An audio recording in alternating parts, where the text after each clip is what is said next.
It's time for HawgSports Live from HawgSports.com, a division of 24/7 Sports, presented by Crane Automotive. The Crane Team's got 'em. Visit them online at craneteam.com. And now with the latest breaking updates on HawgSports, here's Trey Biddy.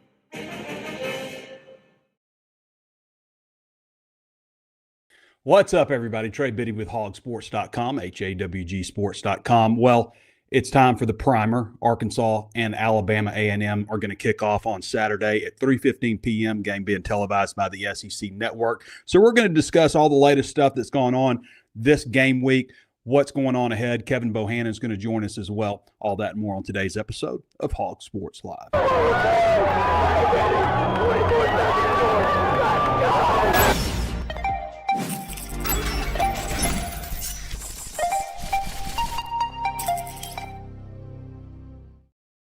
The Crane Automotive Team has 16 locations across our state and is home to the Crane Commitment. You'll find Ford, Chevy, Buick, GMC, Hyundai, Kia, Volkswagen, and access to thousands of pre-owned vehicles. Vehicles for every lifestyle and every budget. Even if you're not in the market for a vehicle, the Crane Team Service Centers offer the latest in vehicle diagnostic technology and certified technicians to take care of your vehicle and get you back on the road. Check them out at craneteam.com. Hog Sports Live is driven by the Crane Automotive Team. 5,523 vehicles right now at craneteam.com. There it is, that feeling of a big win. Yeah, that's you, enjoying your moment, because you just won big with the Crane Team.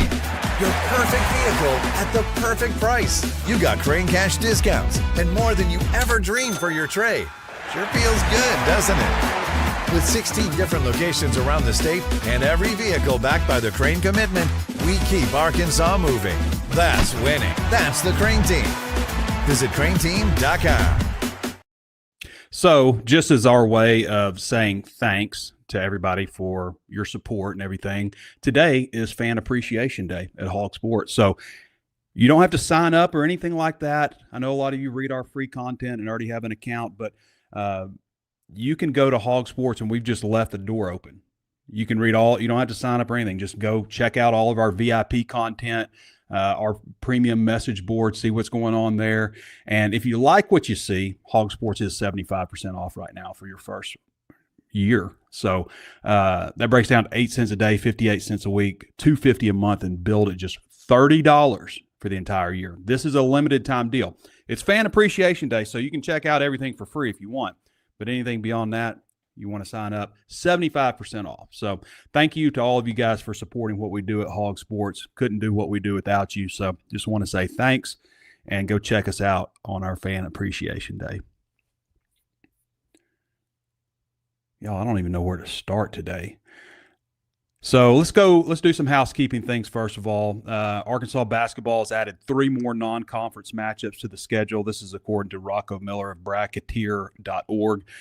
Jackson State, Winthrop, and James Madison. So Jackson State and Winthrop is a multi-team event sometime in November, and then they're going to host James Madison in Bud Walton Arena on December 29th. We know that the Michigan State Arkansas game is now has a date, and that is, what's our date? November 8th. And that's in Bud Walton Arena. That's a home and home matchup. So they'll return the favor to Flint. Is it Flint? Is that where Michigan State is? So November 8th on that. So we knew that a game was happening, but that's a final date. Arkansas baseball picked up a 2027 commitment and Alex Oded out of the Garden State. He is the 3rd commitment right now for the class of 2027, following commitments from pitchers Cam Smith and Lucas Steyerwall, who pledged to the Hogs earlier this month. Oded's not ranked by perfect game yet, so. But Arkansas bringing him in says quite a bit. Latest injury news for Arkansas. We know a couple of guys are banged up. Xavier Sorey, Raylan Sharp, both those guys seem good to go right now. So, yeah, they're good to go. I don't think either of them are going to play. Sam Pittman says they're going to play, but like Andrew Armstrong last year, if you remember, Andrew sat out the UAPB game and looked pretty 100% against Oklahoma State. Probably could have played. I'm pretty sure he could have played against UAPB. I think they'll probably sit Sorey. I think they'll probably sit Sharp. Maybe they don't, but I think they will. We know David Oki is out for the game, probably a couple or more games with a knee injury. I believe it's a meniscus, just on the trim language that Sam Pittman used. We know Ismail Cece is out for the entire year with a wrist injury. Antonio Jordan, who may or may not redshirt. We'll see how he progresses. That he certainly got off to a really hot start in camp, but he has a high ankle sprain. Those are the injuries that we know of right now. Other guys are dealing with things, but it feels like Arkansas got pretty healthy heading into the season. Back in the day, you used to just, you hammer guys. Like my dad, he played at Georgia. He told me one time after a practice, he drank water out of a mud puddle. But you just hammer those guys. You get to the season, everybody's beat up and limping and stuff. And now, obviously, times have changed. People realize, let's make it hard on them, but let's get them healthy. Let's get our horses ready to get into the season. Bobby Petrino going to be in the booth. This is interesting. Now, this was in the game notes on Monday. I overlooked it. Somebody said it on Drive Time, but they'll have Morgan Turner, tight ends coach, and Bobby Petrino, offensive coordinator, quarterbacks coach, in the coach's box for this one, along with analysts and GAs and stuff like that. All the defensive on-field coaches are going to be on the field, according to this. So Petrino has said before that he prefers being on the sideline. When Jimbo Fisher was fired at Texas A&M and Petrino was offensive coordinator, Fisher had him in the booth. But when Fisher was fired, Petrino went down to the sidelines. You remember last year he was on the sidelines. I can remember him wearing sunglasses during the UAPB game on the sidelines. It was a night game. That's why it stood out. And then, the Texas Tech game, I can remember him kind of chewing Jalen Green's butt on the sideline after he took that safety. I will miss his antics on the sideline, but it does make sense given that you have a second-year quarterback who's familiar with the system and you don't feel like you have to be there with him. Plus, this is year 2 of the earpiece. So coaches can communicate, offensive coordinator can communicate with his quarterback. So I always think, I like going down to the sideline. I do. But the view is not as good. Your field level, and maybe there's certain things you can see, like line of scrimmage wise and stuff like that. But I like a little bit of an angle looking down. You can see everything. So I think that's an advantage for Petrino to be able to be up there and also talking with Jalen Green up until 15 seconds before the play clock hits 15 seconds left. I think that's an advantage. Talen's in his second year. He should know the offense inside and out. He should feel more comfortable. Petrino should feel more comfortable about it. It makes sense for him to be up in the perch, Petrino's perch.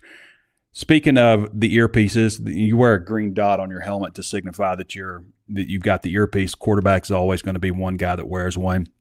Defense is a little bit more mixed. Arkansas used linebackers in the past. It seems like maybe they're leaning to using a safety this year, which makes more sense because the safety can see everything in front of them. Linebacker is in the middle of the field. And, the linebacker safety is usually whoever's back there is kind of in charge of, making sure everybody's on the same page in the secondary, all the secondary players. Linebackers is all linebackers and the guys in front of them. So I think it makes sense to have a safety. Miguel Mitchell seems like the guy wearing that earpiece. It doesn't mean as much for the defense as it does for the offense to have that. Of course, everything is geared towards offense. Every rule change, every policy, everything. Sam Pittman commented on the 9-game schedule on his weekly teleconference on Wednesday. We know that he's certainly against it. Hunter Yurachek put something out about how excited they are to play 9 games. I think it's better for the fans. But Pittman makes a good point. We've added a loss to 8 teams. 8 losses we've added to this conference by adding an extra game in 2026. But we knew this was happening. We knew that they weren't – like when they came out with the 8-game schedule when Texas and Oklahoma joined the conference and they preserved rivalries with that 8-game schedule, we knew that they were going to 9 games, because if you go to 8 games and you want to do it the way they want to do it to keep it fair, then that means you have to cancel out some rivalries. Like, you're not going to cancel Georgia-Auburn, the longest running continuous rivalry in the South. You're not going to cancel Alabama-Auburn. You're not going to cancel Tennessee-Alabama. Like, you would have to get rid of some of those games. You're not going to do that. You're not going to cancel out, Ole Miss, LSU. Like, so it makes sense to go to a 9-game schedule. It's better for me and it's better for you, because nobody wants to watch Arkansas play Tennessee Tech in Week 10 in Memorial Stadium. We want to see real games. So, yeah, start with an Alabama A&M or a whoever to kick things off. Play you a tough Power 4 conference team or a Notre Dame. And, I guess have like one other. What do they have? So you got 4 non-conference games. It'll take you down to 3. So it gives you an easier opponent. It gives you a tough Power 4 type of opponent and one more easier opponent. Before it was, 3 easy opponents. Like, I think we're moving into a better phase. I think that we'll eventually get to a point where we eliminate, one more of those and we're playing, maybe all Power 4 teams. Maybe, that's something in the future. But also with, the 16-team or 12-team college football playoff talks of going to 16, the idea that you're going to have national champions that have 0 or 1 loss, I think is starting to fade away. Like, the NFL plays, a lot more games, obviously, but, they generally have Super Bowl champions that have 2 to 5 losses, so just kind of got to get out of that mindset of what is a good season when you're adding that extra game. We had Danny West on the show Monday, but he's got just a few updates. You've got a dead period currently that runs through August 31st, meaning no on or off campus. You'd have to have a waiver to host recruits, which this is kind of ridiculous because you've got games going on. Why would you not be allowed to host recruits? You have to get a waiver to host recruits. That doesn't make any sense to me. And it's also, it kind of sucks for Arkansas because this is your opportunity. You have a 3:15 game. You're able to pull from a lot of different areas to get recruits in town for this. It just makes, I don't know, it makes sense not to start on September 1st. I don't know, but you got this 3:15 game, and then you're in Little Rock, so you can have recruits there, but you can't talk to them because it's not on your home campus. And then you're at Ole Miss, and then you're at Memphis, and then you get an 11 o'clock Notre Dame game. You're not getting anybody from Texas coming in for a visit on that game because it's too early. I mean, this kind of stinks.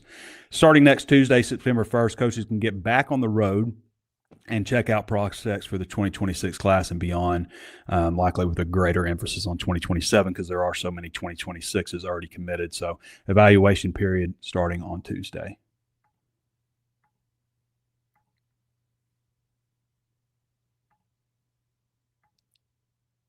Okay.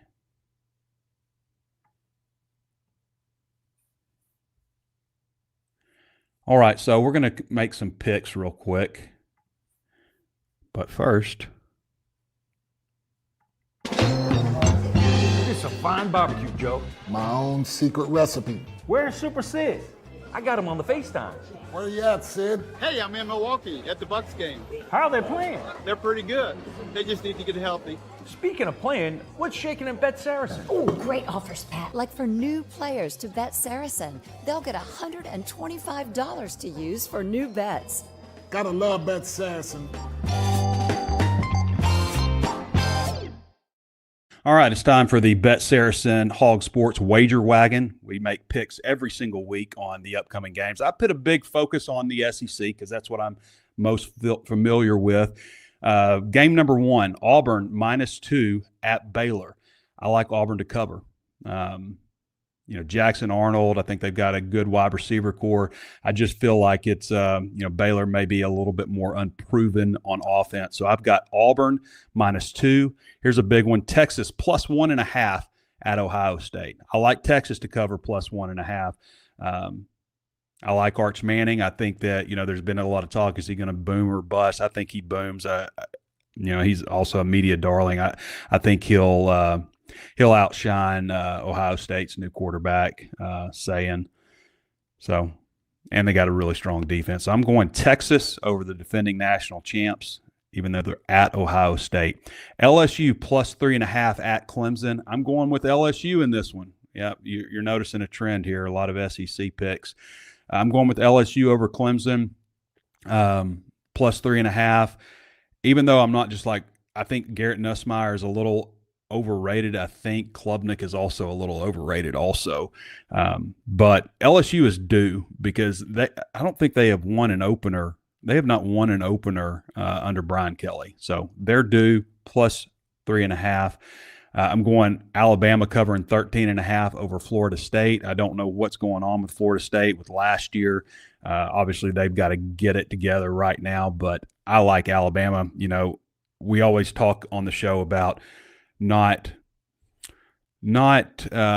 judging a coach on year one. Nick Saban won 7 games his first year at Alabama. Steve Sarkisian, I don't even know if they were bowl eligible his first year at Texas. So I think Alabama is going to get right back on track and might be probably a dark horse to make college football playoff. I don't know if dark horse is a fair word. They didn't make it last year. I think they'll be better this year.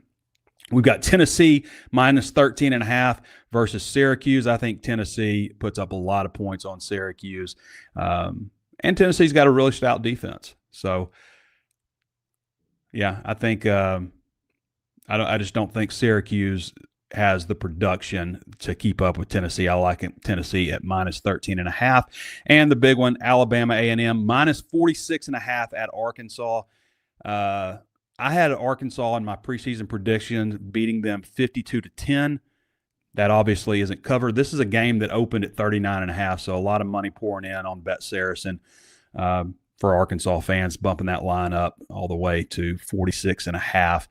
But this is the only one where I have Alabama, where I have a non-SEC team covering. This is the only one where it's not a Power 4 versus Power 4 game, but I'm going with Alabama A&M to cover 46.5 points as the line stands right now.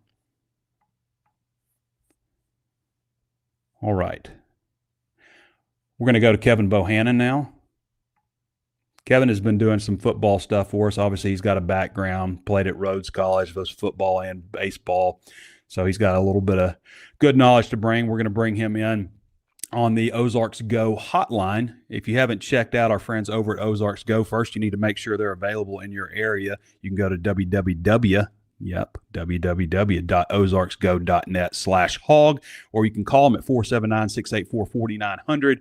They offer reliable, consistent, steady, all those words, internet service in Northwest Arkansas, parts of Oklahoma, north of the tunnel. And they're a local company. So when you call them at that number, you're going to reach somebody local as well. The number one thing I always say about Bet Saracen, I've never unplugged my router. I never plugged it in again because my internet has worked for 4 consecutive years since I've been with them, and that is the honest truth. I've been with these guys a long time. Check them out at ozarksgo.net/hog, HAWG. K-Bo. What's up? How's it going, man? Man, it's football weather. It is football weather. It's been pouring down rain. We got a pretty heavy thunderstorm overnight. Friday's my one day that I take off, and it's going to be a little sloppy out there on the golf course, but I'm not a quitter, and I'm going to be out there. Mama didn't raise a quitter. That's right. So, Kevin, you've been looked at this game, obviously, from a lot of different angles. You did our advanced look story, and we'll get into the 5 burning questions and keys to victory. But what have you learned about Alabama A&M so far? The more I dug into them, I think that they have just as many unanswered questions as Arkansas does going into the opener. With the new coaching staff coming from the Division II level, of course, Sam Shade brought both his coordinators and a couple other coaches from Miles College. So Sam Pittman and his staff did a lot of work on Miles College and their schemes from last year, what they like to do on offense. Obviously, just about every college team is in the spread if you're not a military academy. So But what kind of spread is it? Is it a power spread, kind of like Bobby Petrino runs? Is it run and gun? Is it the Mike Leach offense like he ran at Mississippi State? So they got good film, but you have to look at the player, okay? The offensive coordinator is going to have more weapons at his disposal. Dennis Alexander, he's an offensive line coach. They want to establish the run. They want to be physical up front. It doesn't matter what level you're at, you're going to have to establish the run. So that's what they want to do. Cornelius Brown is a 6th-year senior at quarterback. Not a big run guy. He ran for 161 yards last year on 49 carries. But a lot of that was him running for his life, kind of like Taylor Green. So they like to play fast on defense. They like to ball hawk. They like to apply pressure. They'll blitz from a few different packages and a few different angles. They'll go nickel blitz. They'll do blitz inside. So Bobby Petrino and Travis Williams, they got to be ready for just about anything this week. Yeah. Kevin, we always kind of have the same keys to victory. Everybody always comes up with all these keys. First of all, if we're talking about Arkansas's keys to victory in this game, then there's a lot of problems. They obviously should win. It's about how they win, I think, for a lot of us. Like, we are expecting Arkansas to come out clean, dominant. That's how you should play against a team like this. But the keys to victory to me are always the same, and that's why we do keys to victory and 5 burning questions. The keys: penalties, turnovers, special teams, injuries, and decision-making in key moments. These are always consistently important in every game you play. So I want to talk about our 5 burning questions. Yep. Number 1 on your list, will Taylor Green take the leap in year 2? Number 1. Yeah, that's what we've been hearing from the coaching staff, even Taylor himself when he was at SEC Media Days. We have evidence. And look at Lamar Jackson at Louisville, what he did in his Heisman run in his sophomore year. Look at Ryan Mallett, what he did. Now, Tyler Wilson wasn't a starter in his second year under Bobby Petrino in his first year. He was a backup, but we saw he had 334 yards against Auburn in that 63-42 loss at Auburn in 2010, and then what he did in 2011. So we have evidence of what quarterbacks have done. You can go back to the first time Bobby Petrino was at Louisville. From what we've seen in the video that you've gotten and some scouts that I've had the privilege to talk to, they think the decision-making is better. I think there's more confidence. And Sam Pittman said it in his SEC teleconference the other day. They want to just let him fly. They want him to get out there, show the confidence that he has, so he has a good foundation. And I wrote in the article, the foundation for the season starts Saturday. So what better way? Yeah, it's a warm up. It's the talent level is it's at a big disparity. Sam Shade said it the other day. He said, I don't think at any other point, he said this on Monday in his press conference, there's been a bigger gap between FCS and FBS than there is right now. Yeah. Because of, you get to pluck those guys from the lower levels to bring them up, and there's just better talent. So I think that's the biggest thing, the pre-snap decisions, how he's reading defenses. The microphone's going to help, and I know we'll talk about Bobby Petrino being in the booth and how that helps Taylor in a second. So that's the biggest thing right there is him coming out, being more confident, being able more to control the offense, and being able to direct, be the orchestra conductor out there. Yeah, 100%. And you're absolutely right. Quoting, referencing what Sam Shade said. I mean, you used to have teams are just so much better nowadays because, I always compare, look at the 2015 team versus now, and there's a ton of NFL players on that 2015 Arkansas team. But there are also holes where you were relying on freshmen or you didn't have depth in certain areas. Nowadays, you may not have as many NFL players on this team, but you got so many seniors, 28 seniors. You've got such better depth nowadays. And in addition to pulling from different areas to build your roster, all these players who are good on the FCS level are trying to bump up to major college football, and it really depletes those rosters. The secondary, I love that you brought this one up because I've thought about it a lot. And I was on with Cole Kubelik this morning, and we were talking about, the size of the secondary and how this is probably the biggest secondary in Arkansas football history if the guys who are on the depth chart end up starting. But does bigger mean better all the time? I think we see more deflections. I think more, tip balls, tighter windows and stuff. But you also got to be fast. Yeah. are these guys going to be fast, and not just fast, but quick? Yeah, game speed is different from just testing, and we've seen that. And Ben Souders has made that point as well. He talked about Jaylen Brown on the offensive side of the ball, that he can run a 22. Okay, well, when they're doing the GPS testing, how does that relate to in-game speed? So there's a Twitter account that I follow that they actually go the top 5 fastest players from that week in college football, and they've got a GPS tracker on them, and they'll get them, in a game play, in a live situation. So I was glad that they focused on their strength in the offseason, and Souders made that mention. He's like, we want to be bigger. We want to be better at the point of contact. Now, that's the point of contact is not just in the trenches. Travis Williams has said the ability of his secondary this year allows him to be more multiple on defense. That's huge. And I made the comment the other day on the Buzz that, look, in the past, you could really tell what Arkansas was going to run by the way their secondary lined up. They're 10 yards off there in zone. Maybe they press up a little bit. But if you roll Connie Walker and Julian Neal out there that are 6'2", 205 and get in the receiver's face, you can play press man coverage and, not have to worry about getting beat over the top, because you can be physical at the point of contact. That's what they're trying to preach. So that's really big. And Selman Bridges, he gained some weight in the offseason. That was really big for him. I wanted to see him take that next step as a sophomore, even though the 3 cornerbacks, and I consider Jordan Young a cornerback, even though he's at the hog position. It's a hybrid. It's a nickel. You're still really playing that position in coverage. There's 3 transfers. They've given Jaheim Singletary and Selman Bridges every opportunity to start. Now they got 3 transfers in there, but they're still going to be a big part of it. They have to be if this wants to be a better secondary and allow less than 246 yards per game through the air. Yeah, that's 246, way too many. I really like what the work that I've mentioned this several times, but like Arkansas put their money in the secondary. Yeah. And, it would have been nice to be able to bring in another defensive lineman.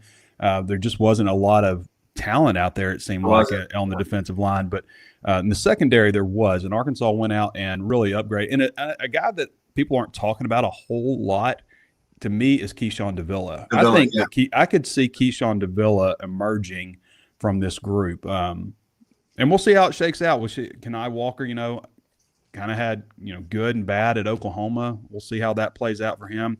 Julian Neal, probably a guy that we know very little about because he wasn't here in the spring, but he is a starter, obviously. But it's a big group overall. It's Larry Worth. If Larry Worth plays like he looks, I mean, that's all SEC type body for sure.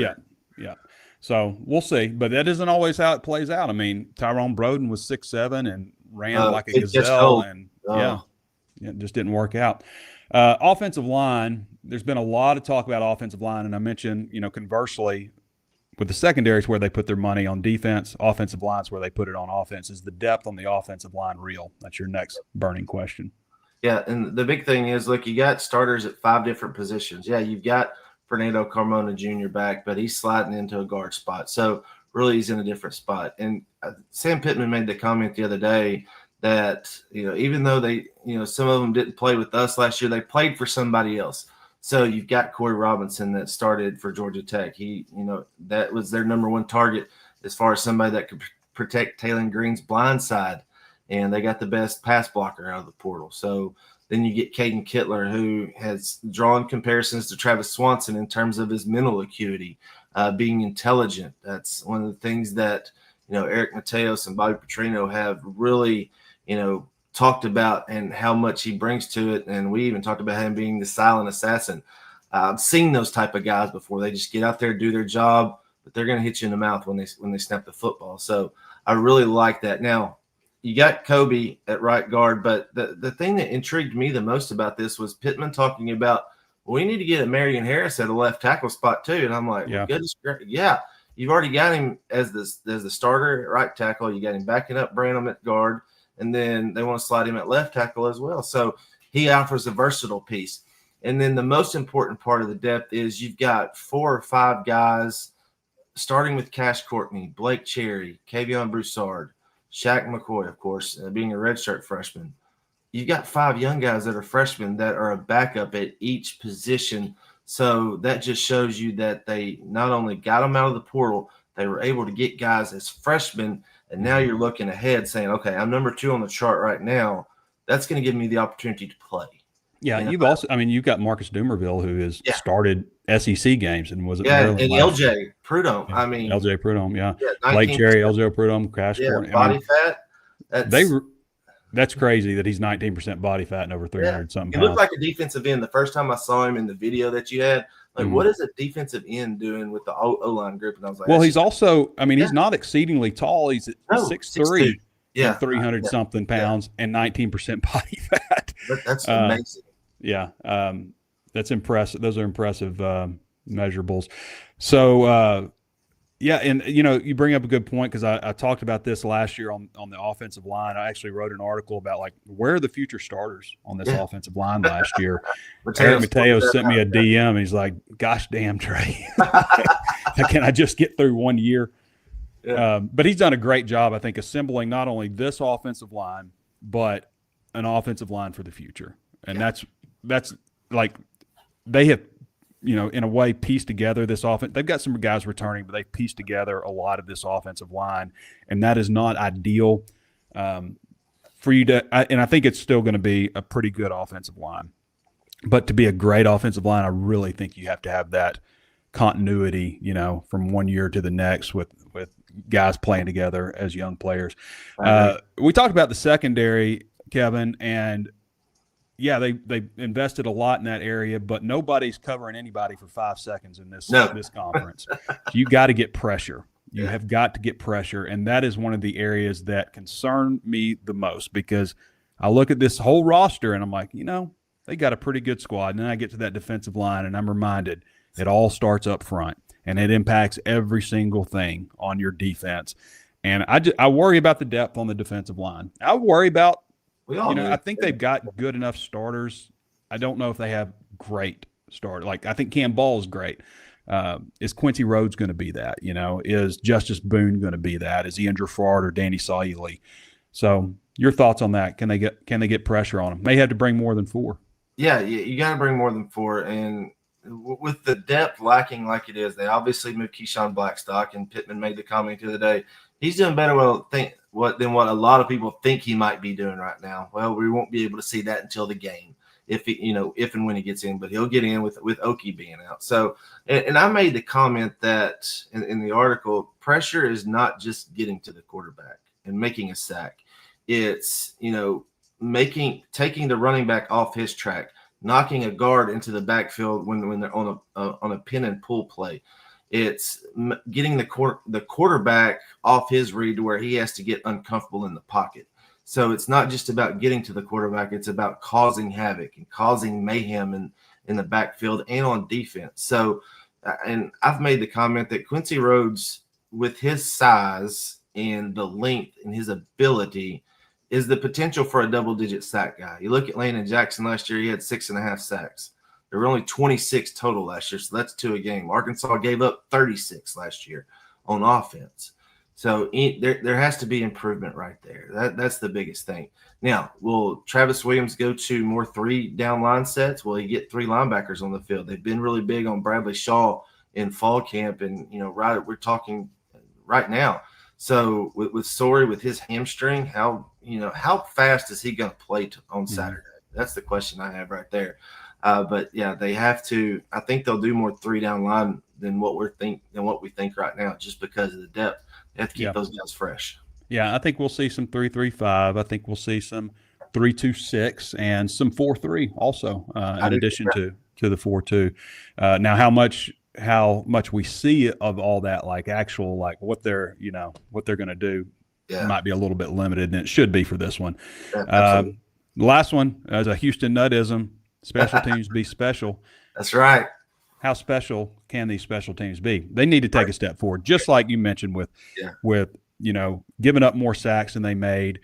Same deal with turnovers last year, and special teams need to take a step forward this year. It seems like they have a lot of things in place to take advantage. Yeah, well, we've seen Devin Bell, the 45-2 average last year on 41 punts. They don't want to use him as much this year, obviously, But he has the ability not to just boom the ball, but coffin corner kicks, making sure you're pinning the guys, the opposing offense inside not only the 20, but the 10, the 5. Aim small, miss small. That American sniper, I'll always remember that, because that's what I used to coach quarterbacks and coach pitchers. Look, if you aim small, you miss small. No, don't just aim for the 8 and 8 right in between. Aim for one of the legs on the 8. So aim small, miss small. And that's the biggest thing with Devin Bell is, okay, being able to flip the field is one thing, but being able to, control the game with that portion of it is going to be key. Cam Shanks, I really wish we would have saw as a media, myself and you as well, got to see more of him during fall camp. We've heard about him. We've seen film last year. We know what he did with the punt return yardage. He took 2 to the house last year. Is he going to be 100% out there? Look, obviously everybody wants to go back to Joe Adams and what he did for, the Tennessee game with his punt returns, the Kansas State and the Cotton Bowl. Is he going to be that? He's got the shiftiness, but there's only one Joe Adams. Cam Shanks is going to be Cam Shanks, and that's really big. The kickoff returners is what really kind of intrigues me, Trey. And you got Rodney Hill, who Bobby Petrino is really big about on third downs, even out of the backfield. He's that scat back. Are they going to have a threat at kick returner? And then Scott Starzik, I made the comment in the article, look, it's one thing to kick in front of the Chancellor. It's another thing to kick in front of 100,000 people at Neyland Stadium or at Death Valley on Saturday night. So everything's pointing in the right direction for them to improve under Scott Fountain, and what they need to make this a very critical part of their team philosophy moving forward and make some plays that change the course of a game. I'm not intrigued with these kick returners because I don't think you should ever return a kick unless it's like way short, line drive, something like that. I just feel like every rule that they've made over the last few years it's been depleted not that kick. part of the game. Yeah. I get frustrated when I see a guy 5 yards deep into the end zone bringing it out. I mean, just the statistics of and whenever you do break off a long run, it's like you look back and there's a flag, holding. More times than not, blocking the back. Blocking the back every time, as well as holding. Yeah. All right, let's get you out with a score prediction. Yeah. What do you got? Last year they opened up with a SWAC team at 70-0. I don't think it's that, but it's close. I put 65-10 on our preseason predictions when I went all the way through. I'll flip the 6 and the 5, and I'll go 56-10. All right. Good stuff as always, K-Bo. Absolutely. All right, Kevin. Appreciate you joining us, man. We'll talk to you later. All right, everybody. That's Kevin Bohannon. Great job, as always, from Kevin. Brings a lot of good information and has been a nice addition for us at HawgSports. And read all his content at HawgSports. There's a lot of baseball, obviously, and helps out with football as well. I would like to tell you about our friends over at Walker Brothers also. I was at I went to both stores this past weekend. I came out with like 6 different items. I think 5 of them were shirts and stuff. I mentioned I needed some more polos and stuff. I got a lot of those nice Peter Millar ones. They got the Peter Millar with the Crazy Hog logos on them also. And then you can get like their curly tail logo on brands like Peter Millar, Johnny O, Horns Legend, Divot Sportswear, tons of other stuff, tons of others. They got a brand new store. I mean, you guys should see this place. It is huge. And just like the spot in the back where, you get tailored for the suits and stuff. I mean, it's really impressive, really impressive. You go in there and get you a bourbon or a beer and enjoy, talk some hogs. They got a former Razorback in there working too. 3503 South 55th Street, Suite 101 in Rogers. You can also visit their Fayetteville store, which is nice also. The Fayetteville store is great, and it's been there for a long, long time. 577 Millsap Road, Suite 6 in Fayetteville. Both of them have a huge selection to get you dressing like a grown-up, as I like to say. One of the cool things, the freshman experience, where you pay a certain amount. They've got a starter level, a classic, a legend. They'll outfit you in, loafers, sports coat, some button-down collar shirts and stuff, getting you all ready. So go check out our friends at Walker Brothers for men's clothing. There's nothing like it, I don't think, in the state, but definitely up in Northwest Arkansas. We want to get to some questions, maybe? Let's do some questions now. I may go on a little bit of a rant here towards the end of the show. West Hog 21 says, how do you feel about I like saying the months. Like West Hog has been with us 137 months, but I was listening to the show the other day and I was like, it gets a little redundant. Listen, so I'll cut out saying the months and the number of posts, but we appreciate all of our long-term subscribers, and this is his 9,829th post. So we've got a lot of long-time members, which says a lot, I think, about Hog Sports, that people have been with us so long. So enough of that. West Hog says, how do you feel about Bobby being back up in the booth this season? I think I talked about that enough earlier, but I do think it's the right call. I do like seeing Bobby Petrino on the sideline and watching his antics. But given the situation with Talon being his second year, I just think it makes sense, and having the earpiece to be able to talk directly to him.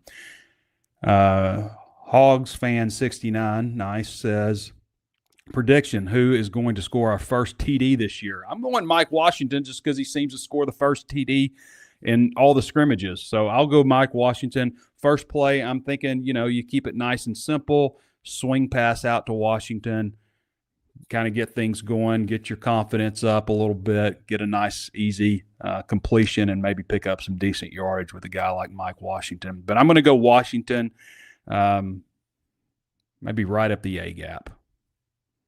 Kiro Small, and Washington's going to, like, we've talked a lot about Washington.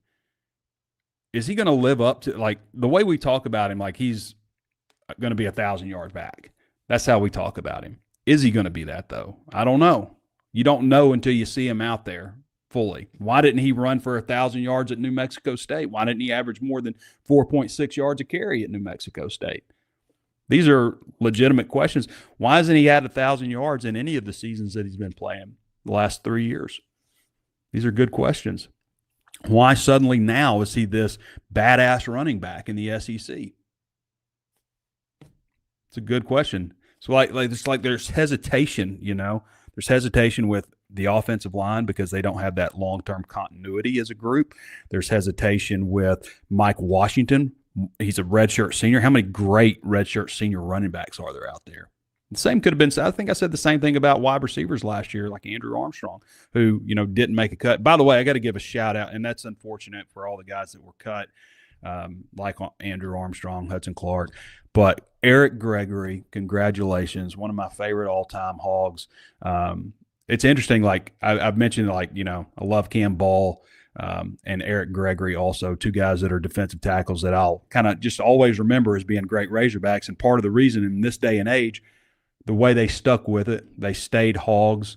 You never, transfer portal stuff opens up and Cam Ball's like immediately, I'll be back next year, and Eric Gregory was kind of the same way, but Eric never got the publicity that he deserved. Nobody talked about Eric Gregory. He didn't get all SEC recognition, but he was a guy that started 13 games like each of the last couple of years he was at Arkansas, and started games before that too, and just kept his head down, was big, 6'4", 330 or so, and steady, consistent, and that's how he was as a person, not just on the field, but that's how he was as a person. And that's why I've taken a little bit of time to congratulate Eric Gregory on making that 53-man roster. That's awesome at Cincinnati. I'm super proud of him, proud that he did that, and certainly deserving. So congrats, Eric Gregory. Way to be. All right. So, Kiro Small Enthusiast says, what is the one thing you will be most on the lookout for in this game?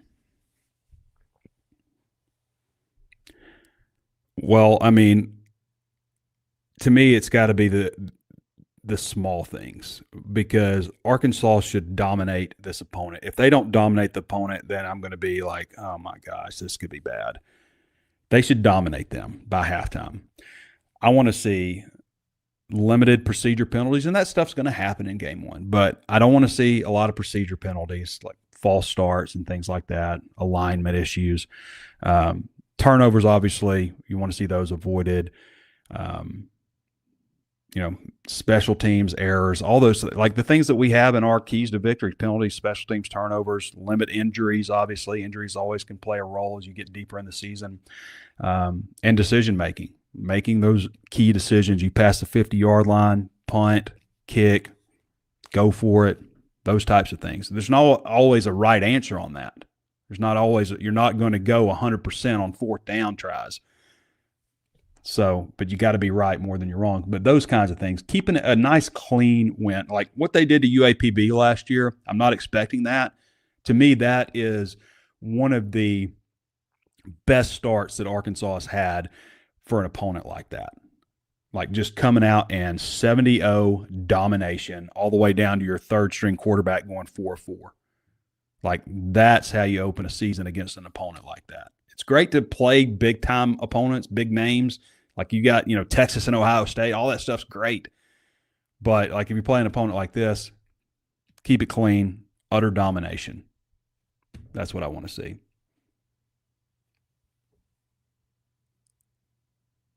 We know the corners are big, but how do you compare them speed-wise to pass corners? Let's look at it.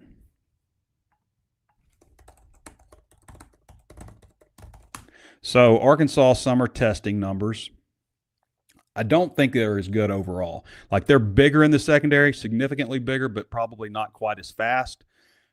Selman Bridges is 22 miles an hour. That's kind of the same. Like if you can do 22 miles an hour, you're a sub 4.5, most likely. The speed doesn't tell you how long it takes you to get to 22. It doesn't tell you how long you sustain 22. It doesn't tell you any of that. It just tells you that you reach 22. But generally, if you're a 22-mile-an-hour guy, you're going to be able to do a sub 4.5 in the 40-yard dash. Also, you had Isaac TeSlaa, who wasn't a 22-mile-an-hour guy, was just shy of it, and he did a 4.43 at the NFL Combine. So it doesn't always tell exact.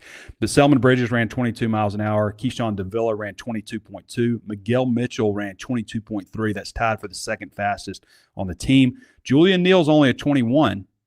But also you had Jalen Brown ran a 21.2 or something, and they say he's the fastest guy on the team. But his peak speed wasn't high. But they say he could do a 20. He could do a 22. Shakir Smalls is a 21.5. Kenai Walker was a 21.2.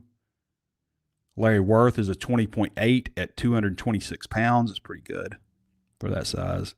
Jordan Young's a 21. So fast times, but I don't look at this and say, like, if we're just measuring on peak mile an hour.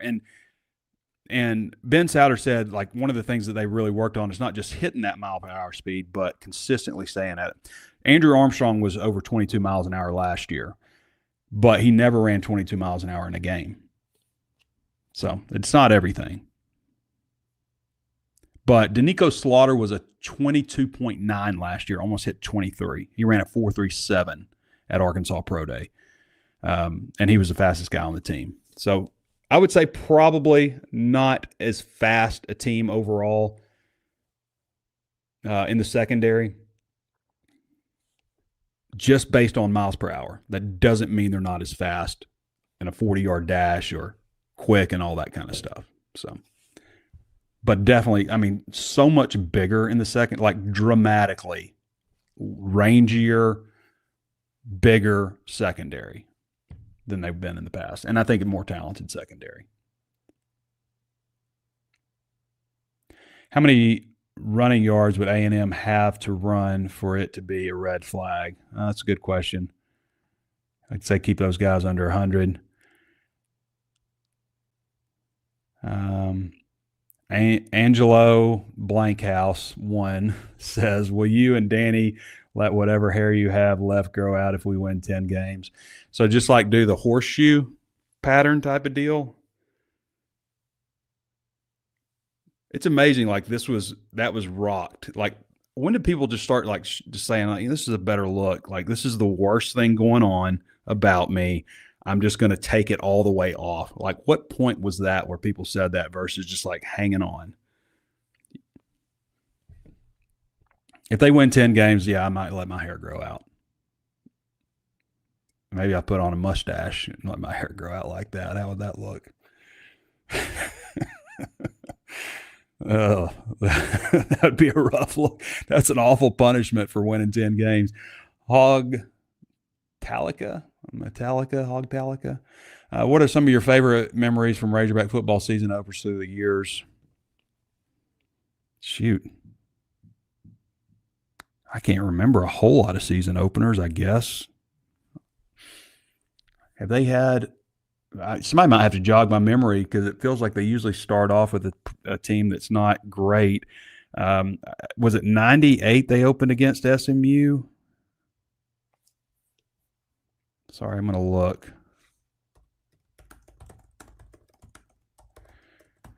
Cincinnati was nice. They opened against Cincinnati a few years ago and won that. That was a big, important game. Yeah, 38-17 over Southwest Louisiana. It was SMU the next week. So 44-17 though. I mean, there's not a lot of just like wow memories because they usually open up with a lesser opponent, but I would go with I guess Cincinnati, beating Cincinnati. That was a pretty hyped up game. Do you remember which offensive coach in the press box when Bobby Petrino was head coach? I don't. I remember Paul Petrino and Garrick McGee on the sidelines at times as well. I remember Garrick, I believe, being on the sidelines when he was quarterbacks coach. I can't remember. Crestfallen Hog fan says, which pass catcher is going to impress us the most Saturday? Does Cam Shanks' house of punt return? It's possible Cam Shanks' house is a punt return. Yes, that is possible. He should have plenty of opportunities. Who's going to impress you the most? I bet it's Monte Harrison, who doesn't even start. I bet Monte Harrison. Tinfoil Hog Hat says, what model of binoculars are you bringing to the press box this year? I believe mine are Diamondback. I think that's what brand. Yeah, Diamondback. So the Vortex Diamondback. They were not cheap. I think they're 10 times. I think they're 1050, which is a little too zoomed in. If I could go back and buy them again, I think I would go with the 8. And Connor Goodson asked me this, I think yesterday, like which ones I bought. But I think I would go with the 8. Like the 10s are good from Fayetteville because we're relatively close to the field from the press box. We got a pretty good location. But the 10s, like if I'm watching like live action, I'm too close. If I'm watching like somebody went down with an injury, or I like to watch the snap and the hold just to make sure, like see if everything went smoothly before the kicker kicks the ball. And I like to use my binoculars for that. But for just watching, you lose the wide receiver. So I would go with from my area, if I could buy them again, maybe the 8 times zoom. But yeah, I think I'm 10 and 50 right now.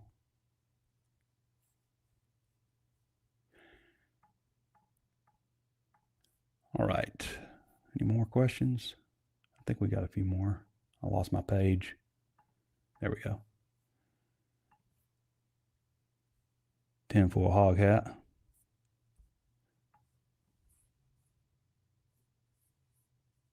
Okay. We'll get back to some questions here. I would love to tell you about our friends over at Blakeman's first, though. People that I know and have known for a long time, friends that I have over at Blakeman's Fine Jewelry, and they're proud to be the official jeweler of the Arkansas Razorbacks, and are thrilled to support the team, and that includes providing beautifully crafted pieces for the U of A homecoming court. Built on tradition since 1987, Blakeman's has been Northwest Arkansas's trusted destination for exceptional jewelry and personalized service. Visit them at their brand new location, 3202 Pinnacle Hills Parkway, Rogers, Arkansas, 72758.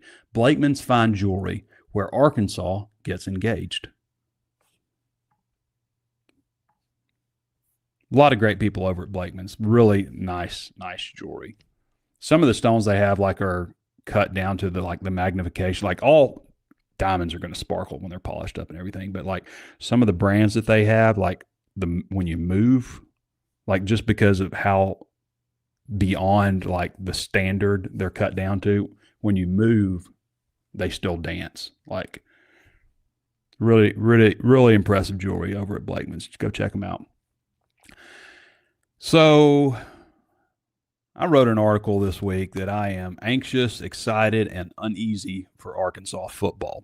As I have said to you guys many times, I get blamed sometimes, which is fine. I will be your whipping boy. I get blamed sometimes for getting people overly excited and then they let you down.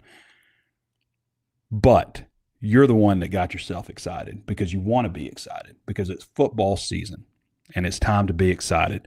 They may break your hearts, and I say let them. And if you're angry, let it turn into rage. Dad's screaming at the TV again. Who cares? Just let it happen. Enjoy college football. Ride the roller coaster of emotion. I bring up all the time about when I was a kid, my mom's like, Trey, settle down. It's just a game. This is how I want to be. I want to be screaming at my TV. I want to fall to my knees. I want to live and die on every play. I want to maybe even yell at a player and then say I'm sorry later when you make a big play. I didn't mean it. I was just angry. I'm sorry. It happens. It's the emotion of college football that makes it so special. We can be frustrated with what got us here, the offseason, the lack of transparency, the rule issues. It's just crazy. But when the game comes, you just kind of forget all of that, and it's time to play football. It's time to strap them on and play football. And there's nothing like college football. College basketball when the Hogs are rolling is great too. But it's hard to beat college football. There's a lot of uncertainty with this team. I want to pick them to win like 9 games. I'm like just dying to pick them to win 9 games because I like the looks of the team. I could see ways that they could have a lot of positivity. I would not be surprised if they had success. I wouldn't be surprised if they fell and went 4-8. That would not surprise me.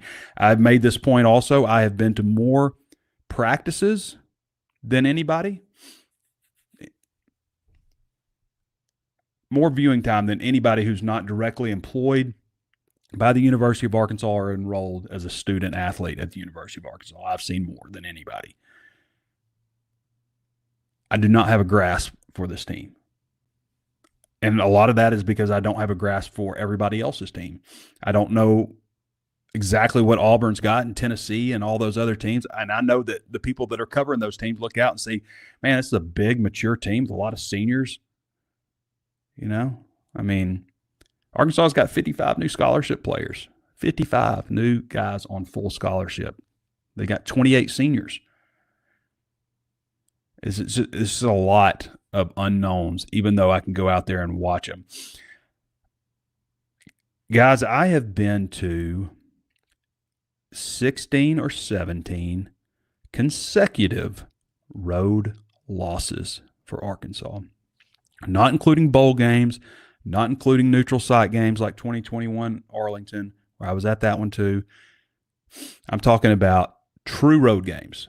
I didn't, I used to go to all of them, and I'm going to all of them this year except for probably Memphis. Sorry, I got something in my eye.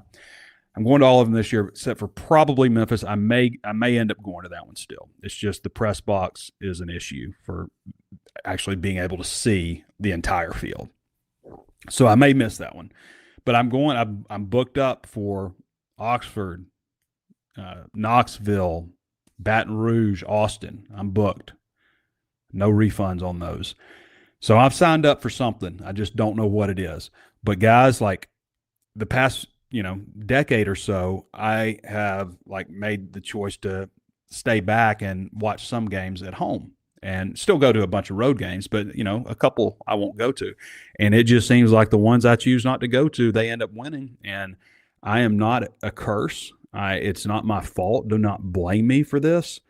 But that is going to fall this year, I think. I think that comes to an end. They're going to get somebody on the road that people aren't expecting. They're not going to be favored to win any of these games on the road, But I think they're going to get somebody because they usually beat people that, you don't expect. And they're going to be maybe favored to win at Memphis, and that may be the game that I don't go to. So it's not going to be that one. It's going to be somebody else.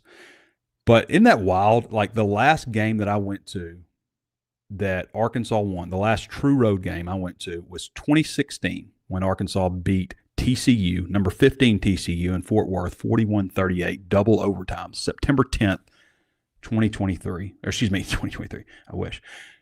September 10th, 2026. Jeez, 2016. That was the last time that I went to a Razorback true road win. I'm not a curse. There's no reason. People say Arkansas is cursed, and I just ask for what? What did we do? What did we do? Like being a great state full of great people? I mean, what did we do to deserve to be cursed? What have you done? Why do you deserve this? The way Arkansas football has been over the past few years. So, is this the year? I know everybody's high on Arkansas or low on Arkansas. You're one or the other. There's not room for in between, and I think it's going to be one or the other. I said I picked 6-6, which is a total cop out because I don't think they're going 6-6. I think they're going 4-8 or 8-4. That's where I have it. So that's my thoughts on it. Appreciate 1,315 people joining us. Be sure to go over to HawgSports where we are again free today for everybody. No sign up necessary. Just go check us out. Check out the VIP content. Check out our message boards. Check out our crystal balls, the player pages, all the stuff we offer at HawgSports. There is a lot of it. And as I mentioned, people who come in and join on a 75% off deal that we have going today, if you want to try us out for free for the rest of the year, what is it, $30? It's $30 to sign up for an entire year today.